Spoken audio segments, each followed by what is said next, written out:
Here we are, drafting cube, looking at 15 powerful cards from Magic's history.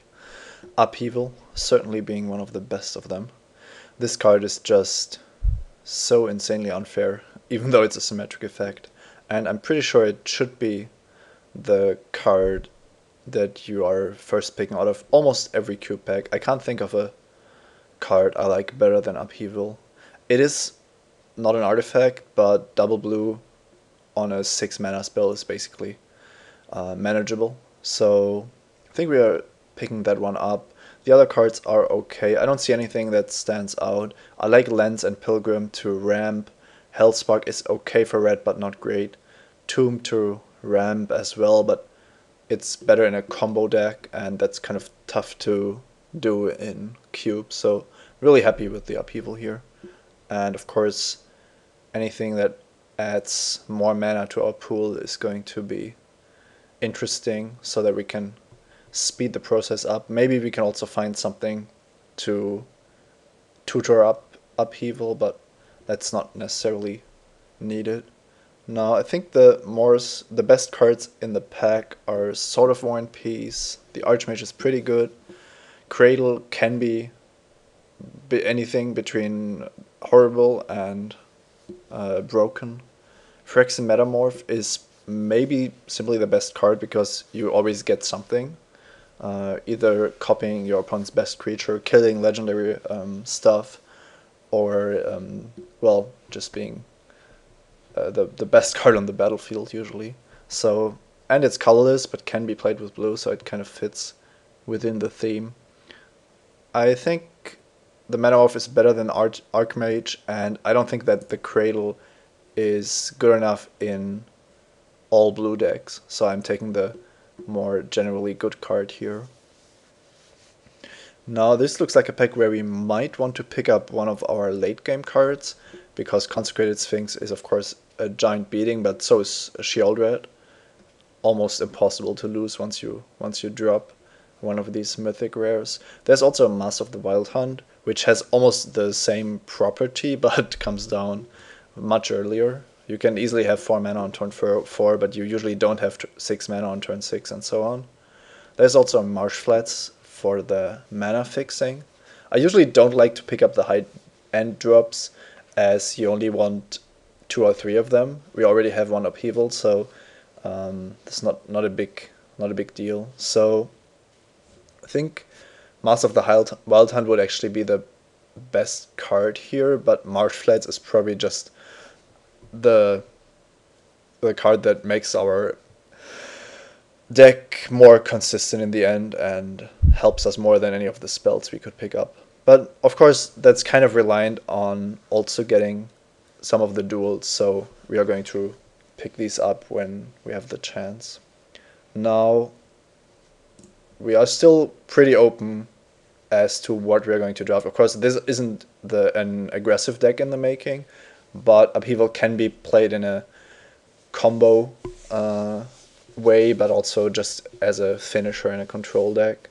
So here we have the chance to pick up some card advantage in Dark Confidant, but that's kind of a dangerous deal. Force of Will as a good but expensive permission spell.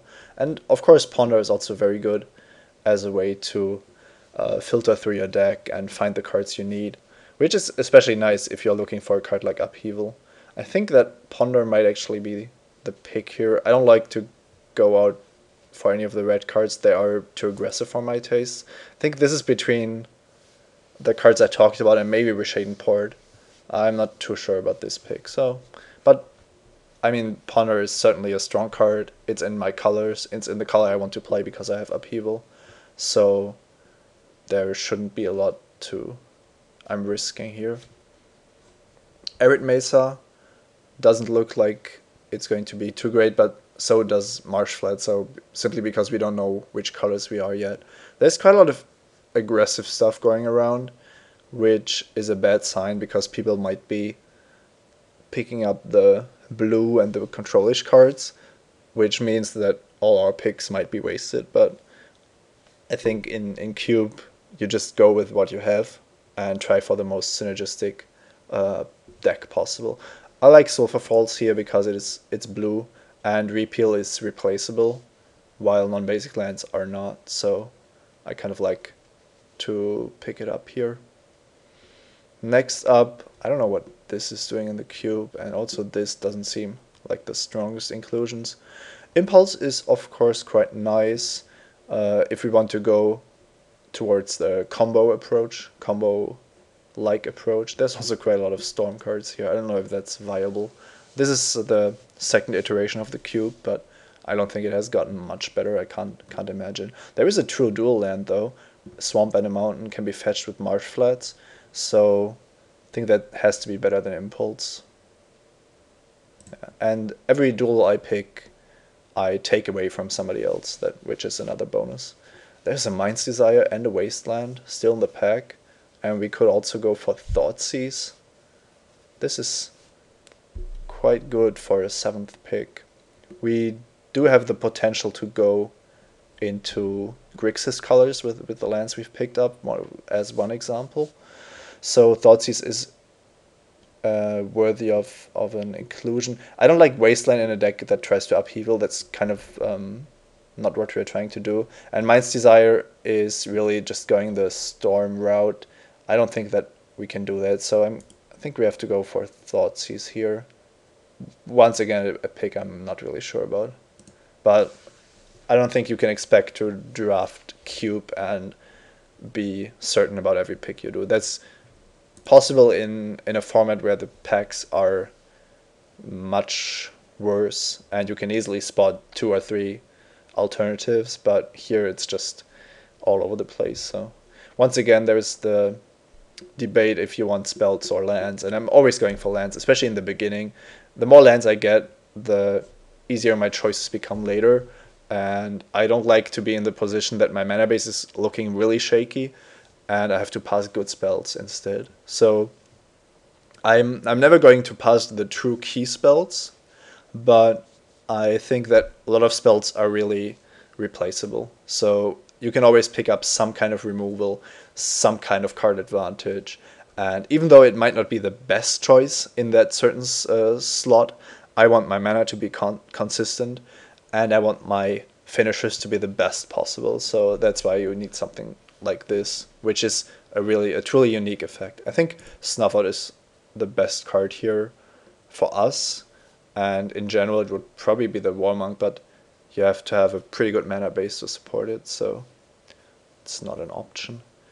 I'm looking at potentially Splashing Red, but we could of course also go into the Esper shard, but Mortar Pot is actually one of the better cards in the cube in my opinion. It's a simple but effective control card that can also be used as direct damage, so it's kind of a card I like to pick really early in cube just because it works in every deck.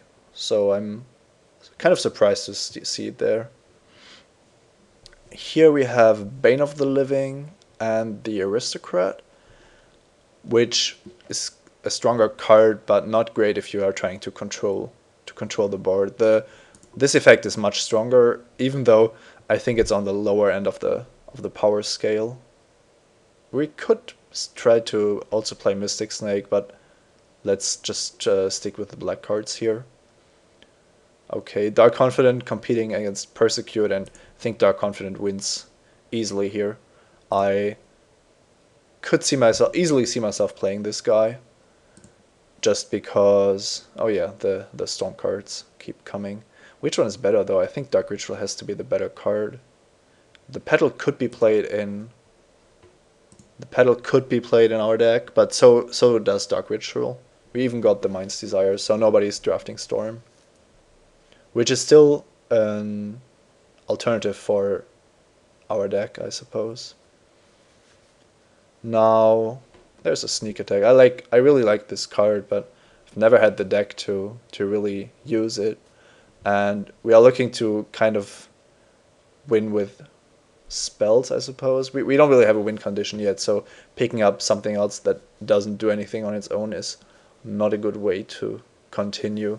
Now, Vendilion Clique is simply one of the better cards in Magic in general, but also in Cube and in this deck. would fit into our curve quite nicely and make our decision process much easier. I also like the Fiend, maybe the Tables or the Heart to accelerate and fix our mana. So I think it really comes down to Cold Steel Heart versus Vendilion Click. And I think we can get either the Fiend or the Click later to give us some disruption, but in blue-black, or, well, it's looking like we're going into blue-black, you really don't get that much acceleration, so you have to take the colorless ramp you can get as early as possible. And then we can see what happens. Here we see one of the new additions, but that's not a card we are looking to play. So there's Wormcall Engine, just an insane 6-drop against any kind of aggressive deck. Of course, Inferno Titan is as well, but I think before splashing Inferno Titan, I would just pick the engine instead. There's a Spell's Guide, which can be really annoying. Also Mace of Ith, which is a non-basic land, but it doesn't produce mana on its own, so it's very different from the duels. You have to look at it as a spell that also costs a land drop. So still a great card. Maze of Ith is incredible. I think our deck does need a way to win, and Wormcall Engine is a great way to close out games. I think it's more important right now than getting more card advantage or control elements. And it also interacts nicely with the ramp we picked up. Next up, I already saw the fetch land, so that might just be the pick. Scalding Tarn being able to also fetch the bad lands. Geist of Saint Traft, not something we really need. Bloodgift Demon is not on the power level that we are looking at. Mystical Tutor is great to find upheaval, so that's something we could want as a second upheaval basically. But well, maybe Tables. Nobody's drafting Storm, so that the tutoring for an instant or sorcerer is really not that great for anybody that doesn't have upheaval. I also like the Edict, but I think Scalding Tarn is just a better card. Now here we're looking at some finishers. Both Grim and Meloku are really tough to beat. Grim of course needs some more creatures, so Meloku is a more natural choice for our deck. Puppeteer Click is also quite nice, but if you've ever played against an active Meloku, it's really a pain. It doesn't interact so nicely with Upheaval, but I think it's the strongest card we can get out of this pack. And what this is, I think this is Vampiric. Yeah, this is Vampiric Tutor as a sorcery. I'm not the greatest fan of that. Mystical is fine because it's an instant and you don't lose life, but Imperial Seal I'm not the greatest fan of. The Grave Robber looks kind of good, but I don't want to be playing any kind of 2-mana 2/1 that's not Dark Confident, and I'm not even sure if that makes the deck. So here I think Tectonic Edge, Preordain, and Solemn are good options. Tectonic Edge isn't that important for us because our opponents aren't going to have aggressive lands, so I don't think that's it's needed. It's necessary to pick up a card that's worse than Strip Mine and Wasteland. I believe that Preordain is a little better than Solemn. I think that's really close, but I have to go with the 1-mana spell instead of the 4-mana spell when I have the choice. I believe this deck could really use a Solemn, and Solemn is actually very good when you drop it against an aggressive deck that hasn't had the fastest of starts. So I might have gone wrong here, but oh well. We probably won't be able to unmorph the Angel, so I'm looking at Masticore instead as just as a potential 4-mana drop. We need some drops and we need some ways to win. Trinket Mage doesn't have a target, so, and Tolera Rest, while good, is not that great if you can only fetch some other non-basic lands, just mana lands basically.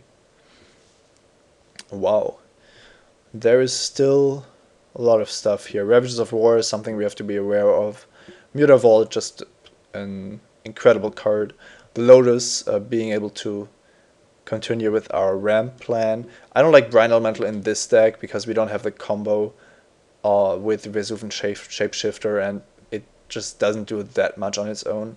Basically, a morph creature, whatever it is not that impressive in Modern Magic. So I like Duress here, but it's not viable. It's not good against all kind of decks. So I'm going with the Lotus here. Just having artifact mana is very good. More important than Mutavault, I believe. Also is a really a crazy accelerator. There's a time spiral. That's always interesting. We might actually want to do some crazy combo stuff, even though it would be like a combination of control ramp combo. But right now we don't have any way to close out the game, which is a problem. So this is the deciding point where we might want to go for time spiral, but I don't really see how this could work out. I mean, any 7 we draw, if there isn't a Mind's Desire, we aren't going to win. So I'm going for the Drugstore Reaver here. We can easily splash it with the Heart and Marsh Flats. So having this as a late game option is probably a good thing. And now it's between Mindslaver and Mesmeric Fiend.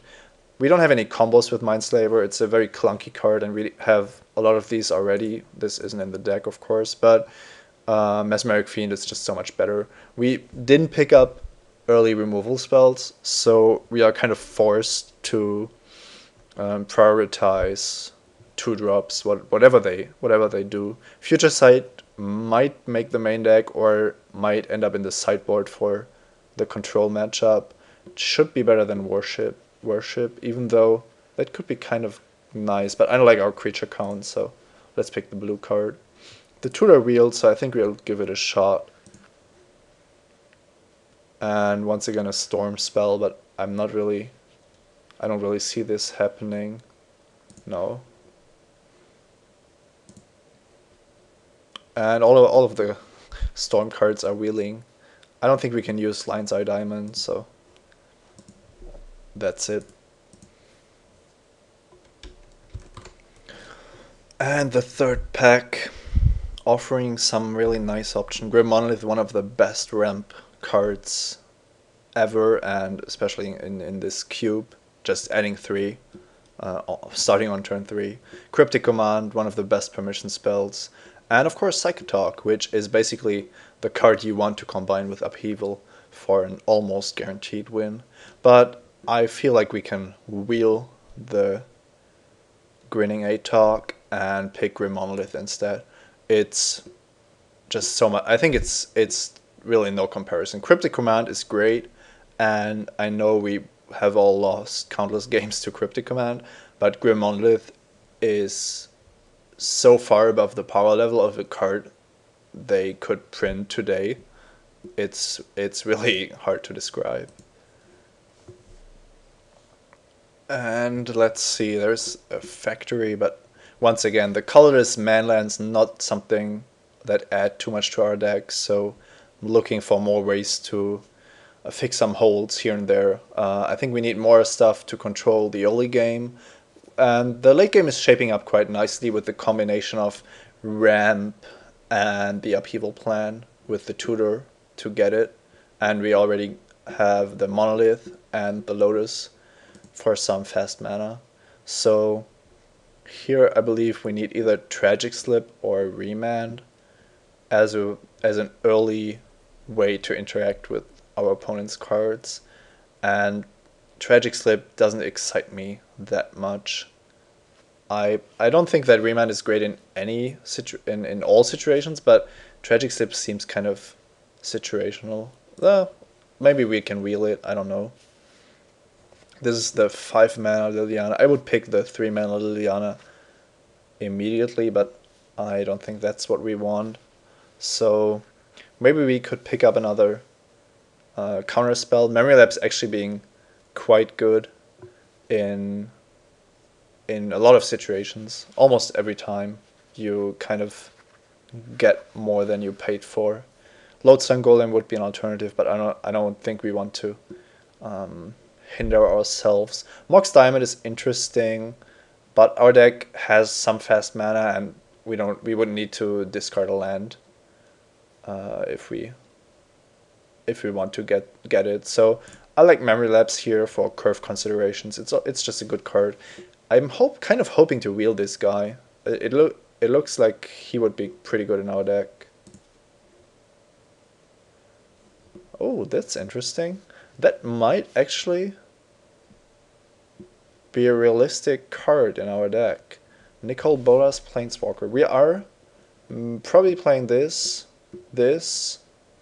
and this as ways to generate more than 1 mana. And we also have this to copy any of them. So it's not out of the question to just cast this guy. And the alternatives would basically be Volcanic Island, I think. But then we would pick up a card to splash red cards, which we aren't even playing yet. So I think it's better to pick up the red card. And let's see, we already have 1, 2, 3, 4 ways to get red. So if we play a mountain, we have 5 ways to get red. And the Lotus adds red as well if needed. So I think we are picking up quite a nice card here. Maybe the Obliterator would have been a viable alternative, but triple black is actually pretty hard if we want to play stuff like Sulphur Falls, a mountain, maybe something like Tectonic Edge. Here, Necropotence sadly not very good in cube. It's kind of tough to get up to 3 black, and then you still have quite a lot of work to do. In our deck, it could actually be quite good, but I think you can always table it, so I don't think we need it that badly. There's a Steam Vents, an Undermine, and a Wretched Bomb, which could all make our deck, but I think the non-basic land just is guaranteed to make our deck, while the rest might even only make the sideboard. So I like to just add some more consistency here, even though it's not a big deal. There's a Vortex, which I'm already scared of, but I don't think I'm going to hate it. There's still a Chrome Mox and a Dismember, and we passed on the Tragic Slip, but Dismember might be the card we're looking for. We can use it early, but we can also use it in the late game, and we are even able to play the black mana. I think that makes it much better than Chrome Mox. So instead of going for these fixed mana accelerants, we're going for the unfair ones, which seems better. This is the red pack, it looks like. I think this is where we just pick up Platinum Angel for maybe we want to sideboard it. Doesn't make sense to take out a red card here because there are so many of them. And I don't think that Scrowrack is that great in our deck. We only have 2 fetch lands, so without shuffle effects, I don't see how we could use this. And I don't want to have these playful cards that don't really help you in the early game. So maybe Platinum Angel has some sense in some matchups. Maybe if we play against White Weenie, I don't know. But even then, it's probably too expensive. Now, I don't know what's happening here, but Sheldog Isle is still in the pack, and Sheldog Isle is one of the best cards in Cube. And I'm happily going to pick it up and hopefully casting Wormclaw Engine or Nicol Bolas Planeswalker off it. So yeah, this card is basically very easy to enable in Cube. So it's one of the best cards in the format, period. This is a card where you have to sacrifice a lot of swamps to get some mana. Not something I'm interested in. Torchfiend might be okay. Let's look if we are still interested in splashing white for the Reaver. I don't know, but we can just pick the Plateau. I mean, we don't need a Torchfiend, or we wouldn't splash an Oblivion Ring, I believe. I think the mana isn't good enough, so improving the mana first sounds like the better idea. Now, Bituminous Blast is actually quite powerful. If you're trying to take over the game, then having the almost unconditional removal spell combined with Cascade is pretty nice. The problem, however, is that we are going to cascade into our removal spells or counter spells. I don't like that at all. So I'm going to take out Tanglewire. That card just kills us, basically, on its own. Taskmaster. I still have to see if we can really play it, but it looks like our deck might be interested in something like that. And this is actually a pretty good card in our deck.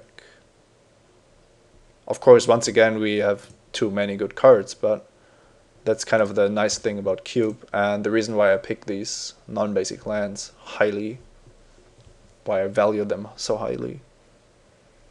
Now, comparing Masticore to Olivia, we can see that cards have improved a little bit over time. Of course, this is also gold, but if you are able to support the colors, then Masticore is kind of a joke. Now, I definitely want to play this guy, and Olivia makes me want to splash red anyway. I also think that red is the color which we can support most easily. So let's just see how a black-blue upheaval deck would look like splashing for Nicol Bolas and Olivia, playing the least amount of clunky cards necessary, basically. And probably not playing all of these, but we'll see.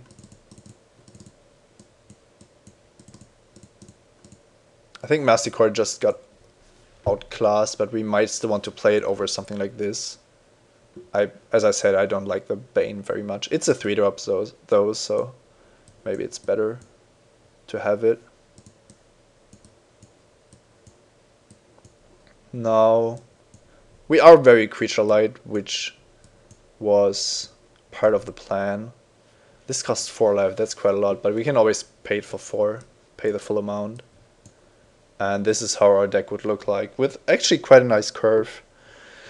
I don't know about the Reaver, but we need some late game cards, and it adds one more threat to our arsenal. So I think I like it, even though it makes our mana a little worse. We have the Marsh Flats, which can get the Plateau, so, and the Sculling Dawn can get the Plateau. So we have 3 white sources and a Lotus. I think I'm just going to run this without any basic planes.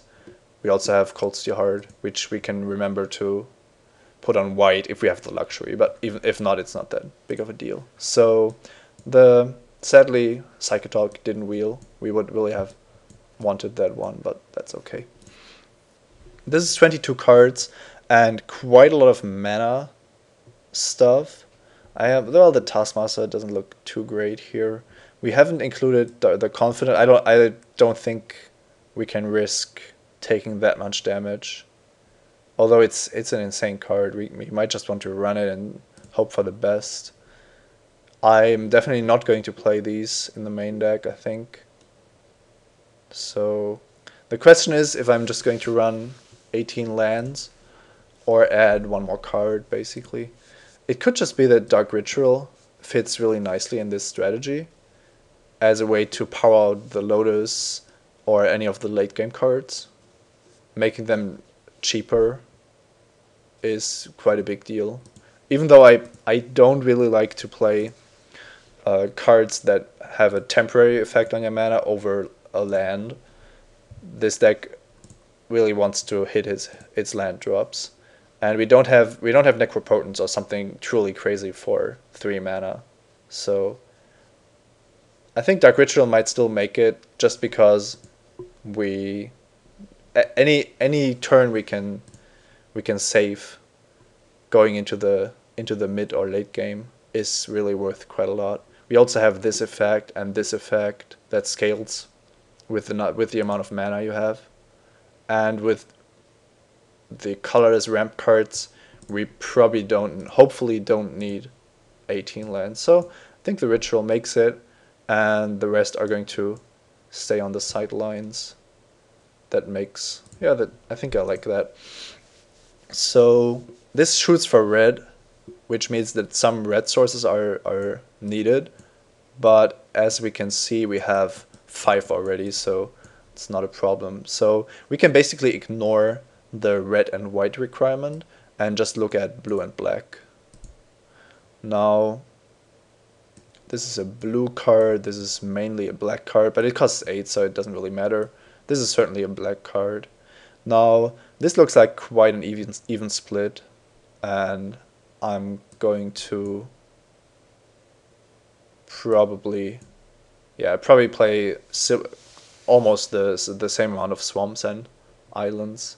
The double costed cards, Upheaval and Bane, are really not a big concern. So this is our off-color land. This is blue. This gets blue, black, and red, so it's any colored basically. This is our black land. This gets this gets plateau, so it gets our splash colors, but it doesn't get blue, so it's a black land. This is a blue land, and this is blue-black, so we can count it as any colored land.